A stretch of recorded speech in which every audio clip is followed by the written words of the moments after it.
But what I want to talk about today is the internet demands video games always have a deep meaning or be politically charged and motivated, be socially conscious and socially aware of everything that's going on. And I think that's really detrimental to video games as a whole.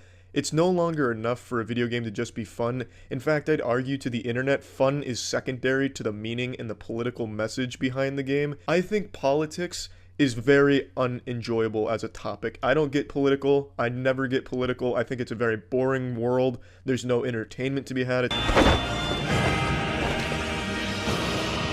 The honor should be yours.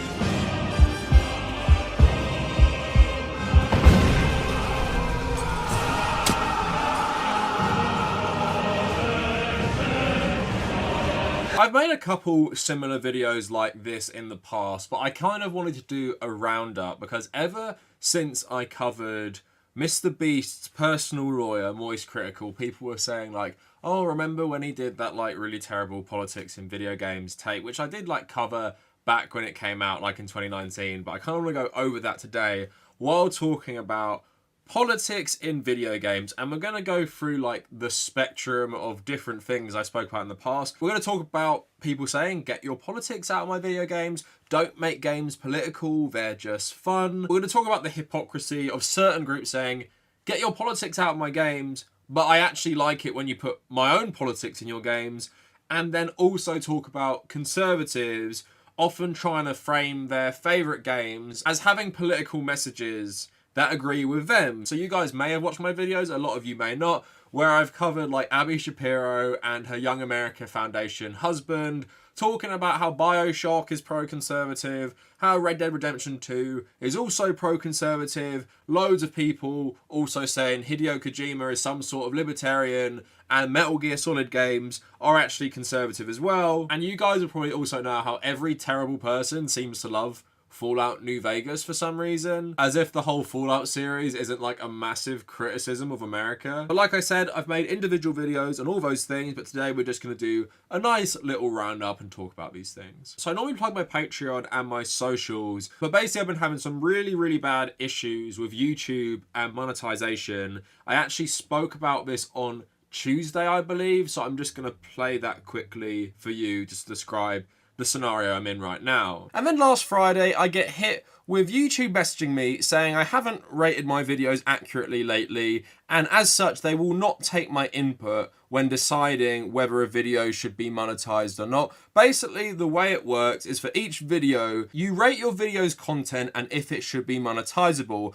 I have rated every video I have done since October 30th until last Friday accurately, 100% accuracy, but then YouTube say over the last 90 days I've got 10 wrong. So essentially they haven't taken into account that I have basically been really good over the last 2 months because a while ago I wasn't as good. And the even worse caveat to that is the more I get wrong, for example, I got it wrong yesterday and on Friday, the more they mark me down for the future. So not only are they punishing me because of this bizarre 90-day period, despite me monetizing my videos correctly, me now getting more wrong because they aren't taking my input into account as much is actually ensuring my score will get lower and lower. But I wanted to be honest with you, and if you want to support my work no matter what, please consider becoming a patron. Like I always say, I'm trying to build up as many $1 to $3 patrons as possible because that's what you want for a sustainable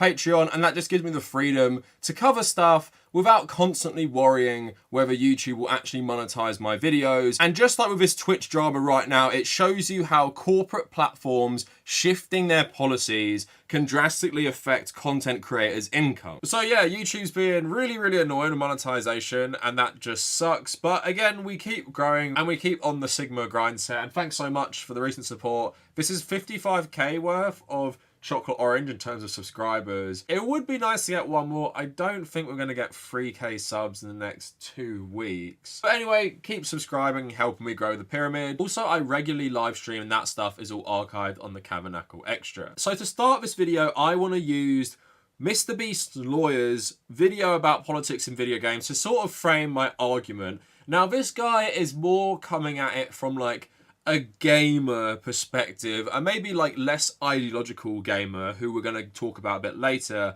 where he's just basically talking about lots of things about how politics is ruining video games, because every single video game nowadays, it's a recent thing, has to have politics in their games that people agree with, and now gameplay takes a backseat to the politics, and the original intention of video games was to just be fun. It's an escape. Why would you ever want to think about real world problems while playing a game? So I just want to play you a couple clips from the video. That being said, I still keep up with almost everything video game related. I'm still very passionate about the industry and the craft. But what I want to talk about today is the internet demands video games always have a deep meaning or be politically charged and motivated, be socially conscious and socially aware of everything that's going on, and I think that's really detrimental to video games as a whole.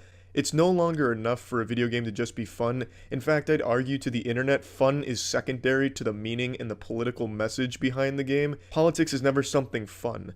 And video games, at their core, were always meant to be a fun escape from reality, a fun time investment, just fun in general.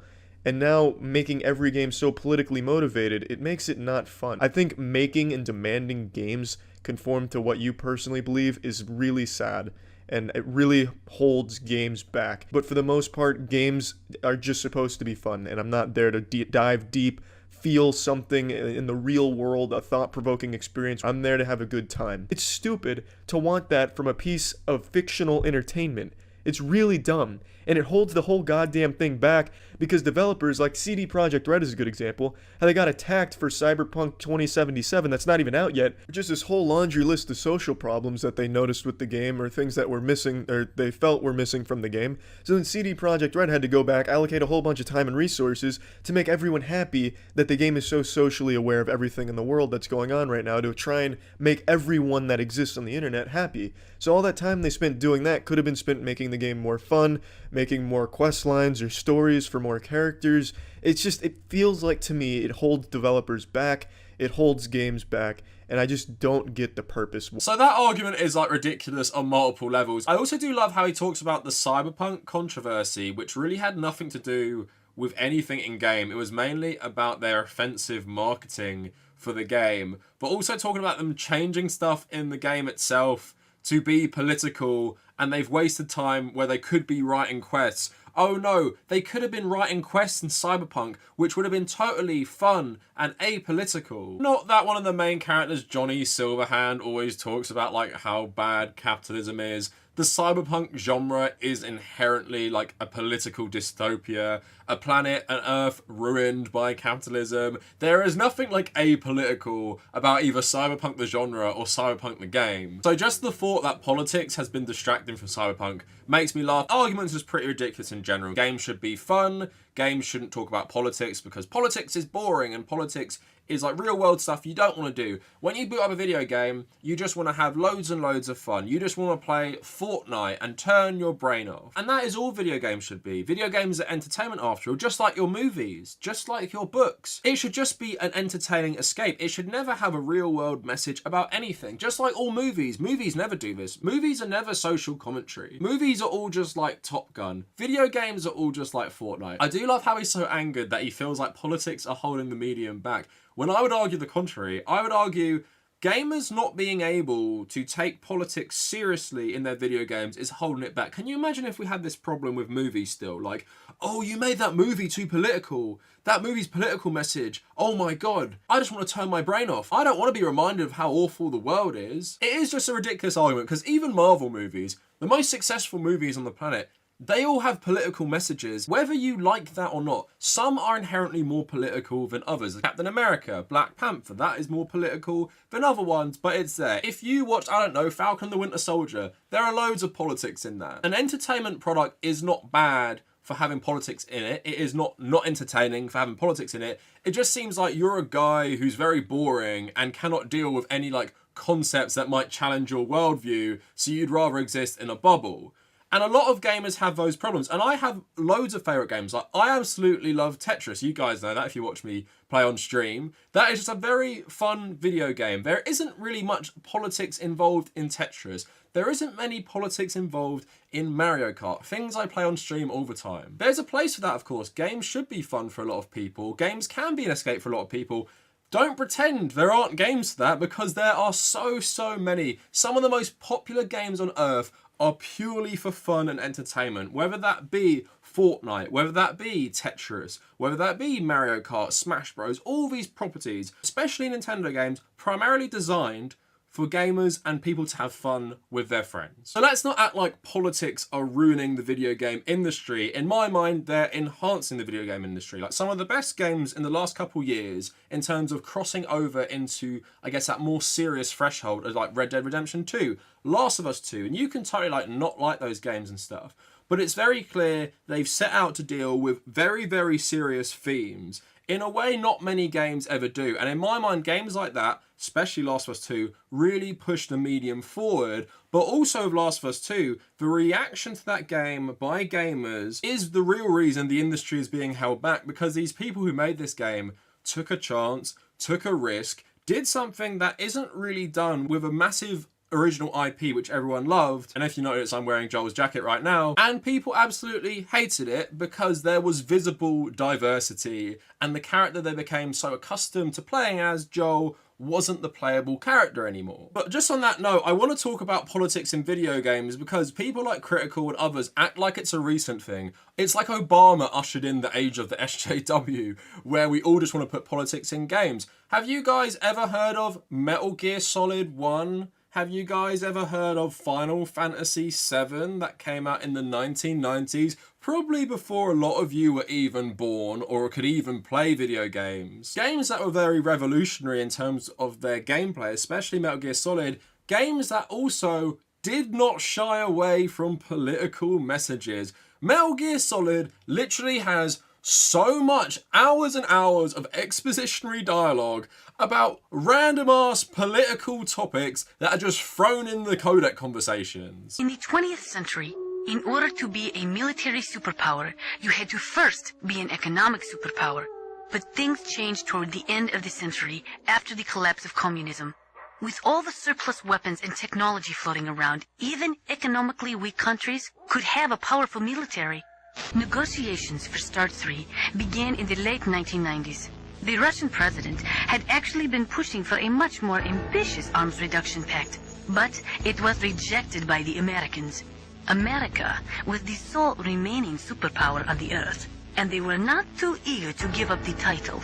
The fact is, in the history of the world, no dominant power has ever willingly given up the reins of that power. It's not even trying to be subtle. And this was back in the 1990s. It probably goes back even further. I'm sure a lot of you who play like early JRPGs, I'm sure there are a ton of political messages in especially Japanese products. And it's something I do respect with a lot of Japanese entertainment. They're just like, yeah, it's political. Here's a political message. My name's Hideo Kojima. Yeah, Death Stranding is a response to how Brexit and Trump divided us. The slogan of the game is literally make America whole again instead of great again. A lot of games also have subtext. So for example, one of the most political games I've ever played, which you guys might not even think of that much when you think of political games, is Watch Dogs Legion. The guy who made it literally straight up said on the announcement, it's like a post-Brexit dystopia. Today, with Brexit, London's at a turning point. It's hard to predict what the future holds for London, for the UK. In our near future, London is facing her downfall.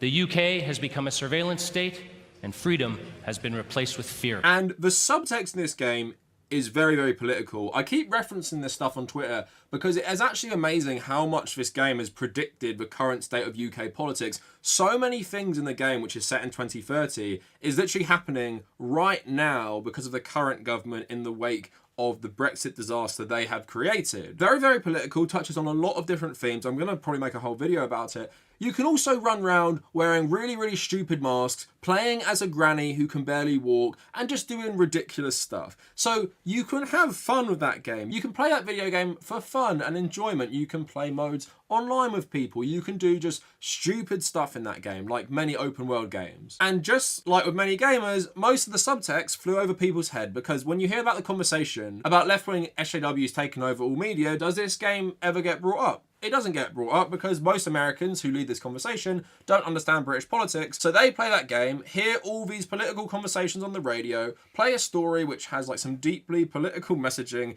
even about the privatisation of the NHS, and that just doesn't go into their skull. Now, a nice little segue, we're talking about Ubisoft. Ubisoft are actually one of the worst companies for trying to have their cake and eat it too. They try and pander to people like Critikal and other gamers who are more reactionary by saying, our games are not political. There is nothing political about Far Cry 5 set in America where you are fighting like a Christian sect. There is nothing political about The Division, this post-apocalypse, where everyone who owned weapons was able to take over various cities. There's nothing political about that. There is nothing political about Far Cry 6. We're not trying to make a political statement with Far Cry 6, even though it's clearly taken the aesthetics of the Cuban Revolution, and it's clearly going to have some sort of political subtext to it. And people like the Quartering and loads of anti-SJWs were praising Ubisoft for this, and they're saying, yeah, you don't have to have a political theme or message in your game, it should just be fun. Until very recently, because they got backlash again for Far Cry 6 and saying it wasn't political,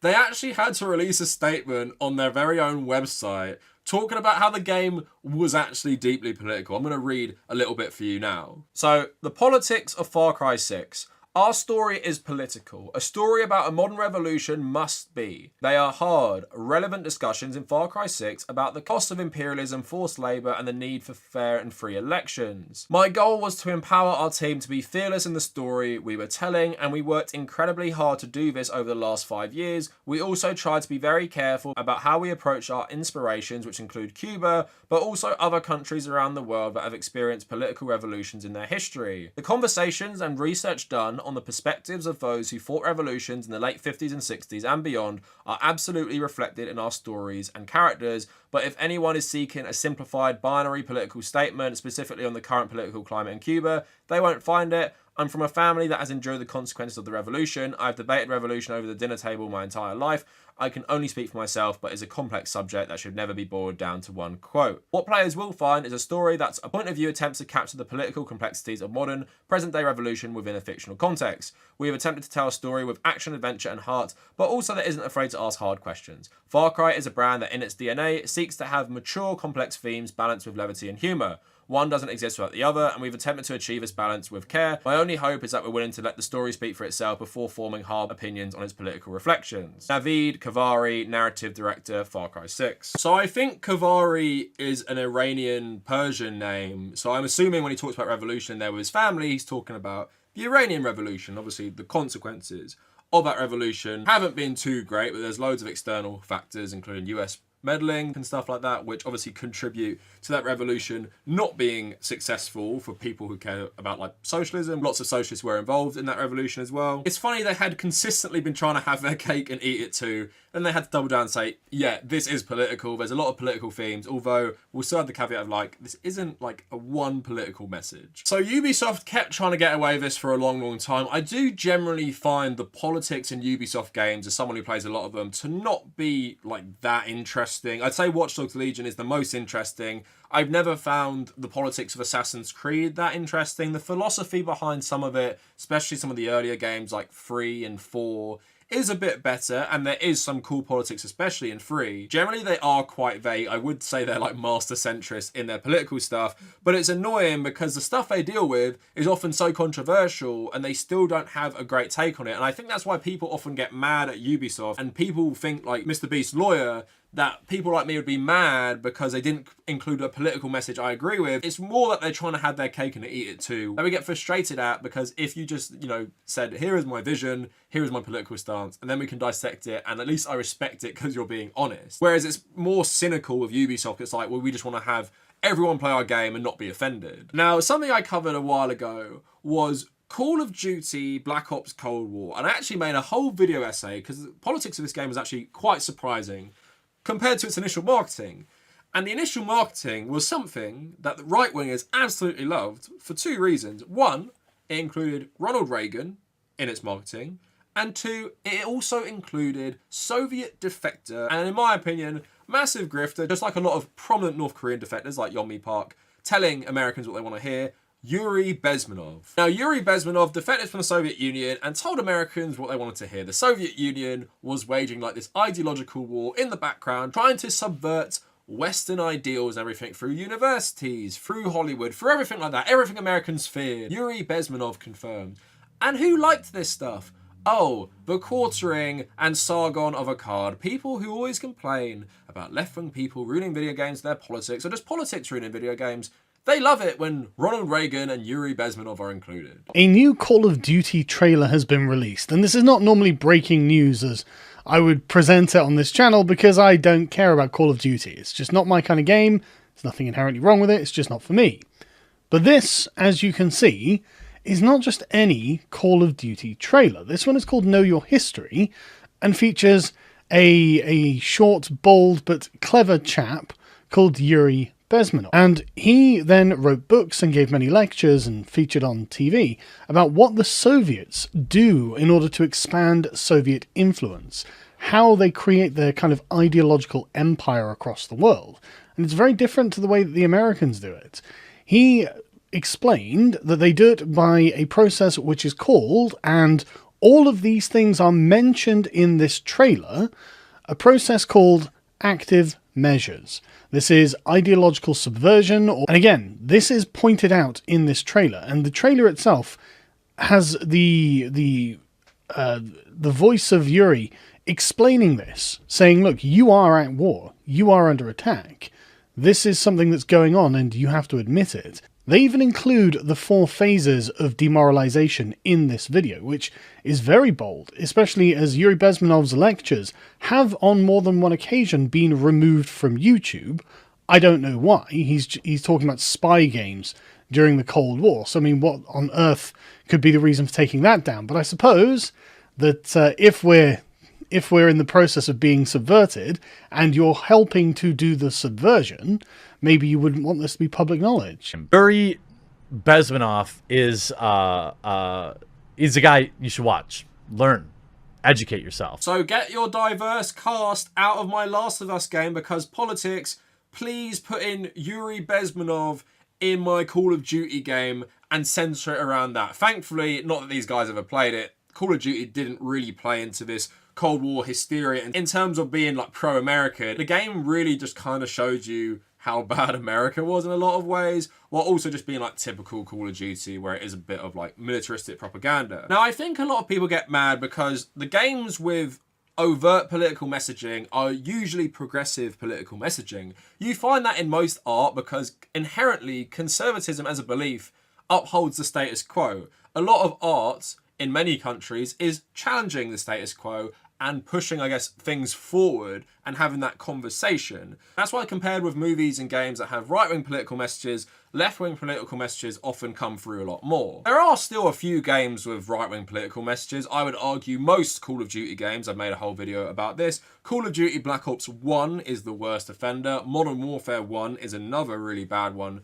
for me as well, just because it frames these whole conflicts in the Cold War and in the Middle East through the lens of US neoconservatism. But then you have better Call of Duty games like the most recent one, Vanguard, Modern Warfare 2, Call of Duty Black Ops Cold War is fine as well. But this actually leads to a very big problem for conservative gamers, because conservatives who wage this culture war, you might like a game that has left-wing political messaging, but because the conservatives are so in the culture war trenches, they don't just accept that and be like, I like the game in spite of that. They're actually like, no, this game with very overt political messaging is actually right-wing, and this is how. So you guys might have seen my video covering Abby Shapiro and her husband, I think he's called Jacob Roth, who's a lawyer at the Young American Foundation, which is a lovely, lovely institution you guys should look up. But on Abby's channel, they live streamed her playing Bioshock with him. And this is one of his favourite games of all time, and he talks a lot about it, and he talks about how Bioshock, which is a massive criticism of capitalism, Ayn Rand, libertarianism, everything like that, is actually pro-conservatism, because the answer to Bioshock's world isn't left-wing ideologies, it's actually making the society more conservative. So I'm just going to play you a clip from a couple of these videos quick. Well, it's just, people point out that this game is criticizing capitalism, criticizing objectivism, so why are we conservatives playing it? Don't we know that we're being mocked by this very game itself? Are we just that stupid? No, in fact, we are not that stupid. We might be stupid in other ways, you could bring that up, but not in this way. We know this game is criticizing objectivist capitalism, so this game is a good opportunity to show what a fully libertarian, not conservative society has as flaws, and, flex on it, as one does while you play. Talking at the office about Bioshock a few weeks ago, and about the themes in it, and so isn't that just a leftist game just criticizing capitalism? Yes, Bioshock does criticize capitalism. It criticizes objectivist hyper-libertarianism. Insane libertarianism, Insane libertarianism. But in that critique, even though it's from a left perspective, it actually opens the door to considering conservatism and how it rounds out things in that hyper-libertarian depiction in Bioshock, and how a lot of the problems in the society of Rapture in Bioshock have a conservative answer for how you avoid going that wrong. Do I believe this guy thinks Bioshock has a message where you could interpret it as the answer being conservatism? I mean, maybe I do. Conservatives generally tend to not have very good critical thinking skills. Ben Shapiro's love of Dune and Blade Runner speak to this as well. Or he could just be trying to spin it because he feels bad for liking a game that criticizes ideologies just like him. They made a second streaming Bioshock, and the conversation went on to what other games should they stream? Started talking about Red Dead Redemption 2, which apparently is also pro-conservative. Level, dripping with the theme and stuff like that, but nonetheless interesting. We might look at that, but Red Dead Redemption 2 would be a lot of fun. The game's whole, a lot of themes, robber baron kind of stuff with the Leviticus Cornwall enemy, the idea of the government cramping down on the individual's romantic life of the outlaw, and how sad and bad it is that the way of the outlaw is coming to an end, except that the main character and his gang are a bunch of horrifying parasites who only leave destruction and death in their wake, and are incredibly morally myopic, selfish, disgusting people. So the game really undercuts its own dramatic narrative and characterization. You can throw things in the hopper, but remember, it's all about flexing on the left and demonstrating what conservatism is in some way. So Bioshock, very natural way to do that. Red Dead Redemption 2, with its themes of the oppression of the individual by the encroachment of society, with a very Joker movie form of we live in a society stuff. That's also a great opportunity to flex on the left and demonstrate conservatism.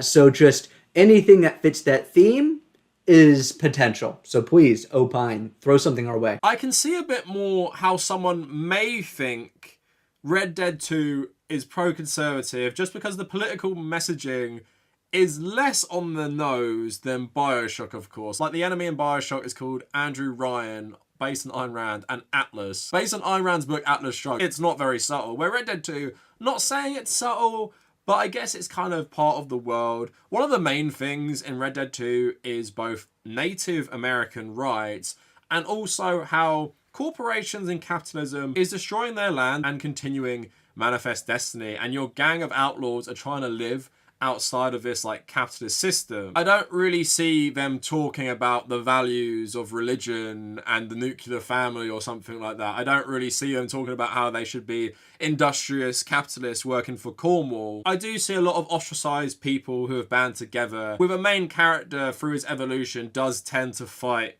for the rights of the oppressed if you play him in a certain way. And then spoilers, in the epilogue of the game, you literally have to go through this process of buying a house and put John Marston into loads of debt. I really don't think this game is pro-conservative or pro-capitalist. But I made a whole video about this as well. I've been constantly arguing with Metal Gear Solid fans that the game is not pro-right-wing, it's not pro-conservative. Hideo Kojima is not a conservative or libertarian. He's obviously either a socialist or some sort of anarchist or something. Japan is one of the world's biggest communist parties. It's not like this is something that doesn't influence their country at all. But I mentioned Metal Gear Solid earlier for being an extremely political game, even in the 1990s.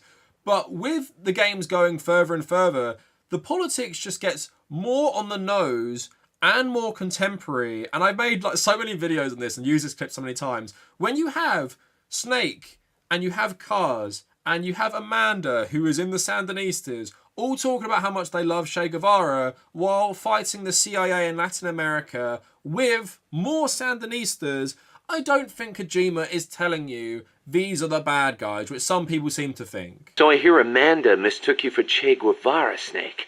That's not too bad, huh? Yeah, right. I'm not even worthy of polishing his boots. He was more than that. He was a true revolutionary and a great warrior. I'm with you there.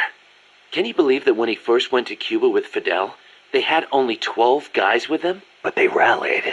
They brought in new recruits, won the support of the peasants, expanded their organization. I guess Che's a hero to the Sandinistas, too. Of course. The FSLN was formed in the spirit of the ideologies championed by El Che and Fidel. El Che was a true revolutionary. He fought and died for the people. He worked harder than anybody, and he was a righteous man. Even as a minister of Cuba, he gave up his weekends to work on the farms and public works. As a volunteer, no less. The logic being that because Snake eventually becomes the bad guy, everything he's ever done in the game is bad. When it's very clear in Peace Walker and Ground Zeroes especially that America are the bad guys and Snake is not the bad guy. So this video is like an amalgamation of my previous work, and I'll just like end it with one more little segment as well. So people have obviously cried about everything I mentioned, but also people got very mad with like Anita Sarkeesian and things like that, where she didn't just analyze video games politically, she analyzed how certain depictions of certain groups were problematic, even going to like Princess Peach in Mario. And I can understand people not caring for that stuff, that's fine. But it's also just commentary on how us as a society have developed certain tropes. So the damsel in distress trope, even with Peach, may not be like offensive to people, but there's a reason it's there, and it can be interesting to analyse that stuff. Like when I watched her videos, I was like, I never really thought about it like that. That's pretty interesting. Not offensive in any way, and obviously how many people have been completely outraged by her commentary in the past. And I think people like her are who Critical's kind of referring to, like, they need the politics, they need the politics. I just found her video essays simplistic, kind of interesting because I hadn't thought about it that way. But you can do that with many things, like behind the games. Like I said, Tetris isn't political, but if you read up about the history of Tetris, there's a very cool story which is influenced by politics of how Tetris became a game in the first place. Tetris was made in the Soviet Union. Tetris was made by a guy who was working for a university, obviously like a state-funded place. Most people who played Tetris originally were given it to them for free by this guy. And Tetris is based on a Russian game, and obviously Tetris still has this like Russian music as its theme. We can talk about the politics of that without saying that Tetris is somehow trying to push a political message. The same way we can talk about, I guess, how political things influence even things like Super Mario without saying that you are either a bad person for enjoying those things or you need to actually always think about games in this way. So the only way games are going to move forward as a medium is if people like reactionary nerds and stuff like that just stop being so outraged about politics in games. Like I talked about the Cowboy Bebop stuff as well. With all these people attacking the creators and the creators working on the show, it's like, why don't you guys just chill out? Why can't you watch something with different politics to you and just let it lie and stuff? Why do you have to go out and form some sort of mob? Plenty of stuff I've enjoyed doesn't have my politics. Like I thought Mr. Robot had my politics for the longest time, only to realise Sam Esmail, the creator, is probably a massive liberal, and he spent the entirety of the last season basically talking about how this leftist revolution in the show didn't actually do anything. But that's still one of my favourite things of all time. I like games like Call of Duty despite some of the political messages. I like films like Top Gun, which is essentially propaganda for the US Navy. I like those things. I don't have to agree with the politics. I don't have to pretend they share my politics or try and spin it as, nah, Top Gun's actually got an anti-war message because I like it so much I'm going to have to try and spin it some weird way to convince myself that it actually agrees with me. So politics in video games are actually good they've always been there. They've always been in entertainment. This stuff has always been political. Novels have always been political. Even things like Shakespeare is like political for its time. Everything is political. That's the main thing. Everything is political, but not everything has to be pushing a political message. But thankfully for people like Critikal, there are so many games at the moment, and you literally have one of the biggest developers of games, Nintendo, who almost exclusively make games that barely have any political messages and are just really, really fun and universally loved. Like Mario Kart 8 came out in 2014. I've been playing it since 2014, even on the Wii U. It is literally like one of the best-selling games every single year since then. There is clearly a market and desire for games that are fun. There is also clearly a market and desire for games that don't hide that they have a political message, whether that is The Last of Us, or Metal Gear Solid 5, or Death Stranding, or games like Nier and stuff like that. Final Fantasy VII Remake, especially Japanese games, these games don't hide the politics. So people like Mr. Beast's lawyer, stop moaning, go play your Fortnite, Fall Guys, Among Us, FIFA, go watch the latest Dwayne The Rock movie and don't think about politics. That doesn't mean art as a medium has to be apolitical because you don't like it personally. Anyway, that is it for the video. Let me know what you think down in the comments. If you want to join our community, check out my Discord and my Reddit. If you want to follow me on social media, at the Kavernacle on Twitter and on Instagram. And if you want to support my work, especially because of what I said earlier, please check out my Patreon. And if you made it this far, thank you for watching.